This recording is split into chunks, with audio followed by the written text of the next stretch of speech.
दोस्तों, drama serial पति ब्रह्मचारी का जो नेक्स्ट एपिसोड है वो बहुत ही इंटरेस्टिंग होने वाला है, क्योंकि सूरज ताई माँ से कहता है कि मैं ईशा को वापस अपने घर लेकर आना चाहता हूँ। जिस पे ताई माँ भड़क उठती है।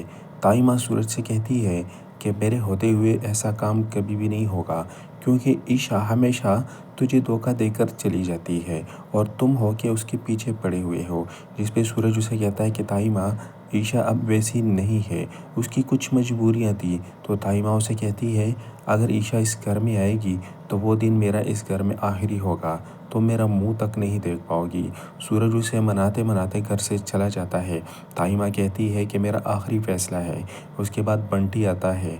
बंटी घर वालों को समझाता है और घर वालों से कहता है कि ईशा की कोई गलती नहीं है। आप लोगों को नहीं पता कि सूरज की कितनी दफ़ा नौकरी जाने वाली थी, लेकिन आपको पता है कि उसको किसने बचाया था। ये सब कुछ ईशा ने किया था। ईशा ने सूरज को बार बार बचाया और उसकी नौकरी बहाल रखी।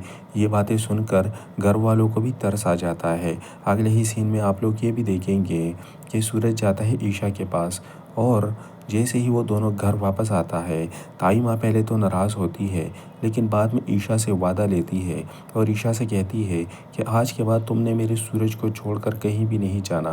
अगर तुमने ऐसा किया तो दोबारा इस घर के दरवाजे हमेशा के लिए तुम्हारे ऊपर बंद हो जाएंगे। तब ईशा उसे कहती है कि बस मेरी कुछ मजबूरियाँ थी जिसकी वजह से मैं चली गई थी, अब मैं यहीं रहूँगी।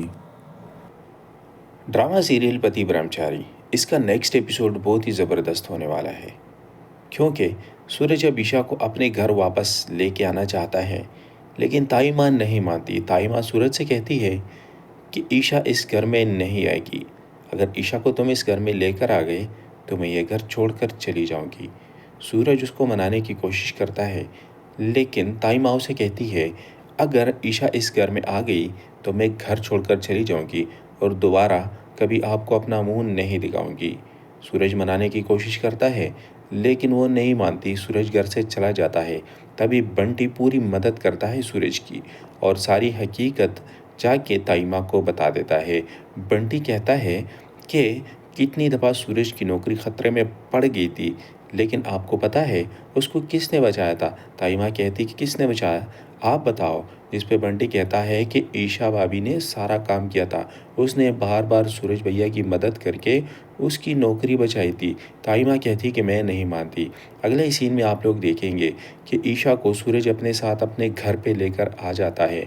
उनकी गले में मालाएं होती है। ये चीज़ देखकर ताई माँ भड़क उठती है और सूरज से कहती है कि मैंने तुझे कहा था ना कि इसको इस घर में लेकर नहीं आना, कल ये फिर तुम्हें छोड़कर चली जाएगी, इसका कौन जिम्मेदार होगा। तो सूरज कहता है आज के बाद ये कहीं भी नहीं जाएगी। ईशा आती है और ताई माँ से माफ़ी मांगती है, उनके पाँव में गिरती है और उसे कहती है कि मुझसे बहुत बड़ी भूल हो गई थी और ये कुछ मजबूरियाँ भी थी, ये मेरी मर्ज़ी नहीं थी और अब मैं हमेशा के लिए यहाँ पर आ चुकी थी अब यहाँ से मैं कहीं भी नहीं जाऊँगी। ये सब आकाश की गलती थी और आकाश ने हमें फंसाया था, जिसकी वजह से हमारी ज़िंदगी बर्बाद हो गई थी। और मैं वादा करती हूँ आप सब लोगों से कि आज के बाद ना मैं सूरज को छोड़ कर जाऊँगी, ना इस घर के साथ कोई धोखाबाजी करूँगी। आज के बाद मैं यहीं रहूँगी। हो सके तो मुझे माफ़ कर दीजिएगा। आज के बाद यही मेरा घर है और ना आप मुझे निकालेंगे और ना मैं सूरज को छोड़कर जाऊँगी।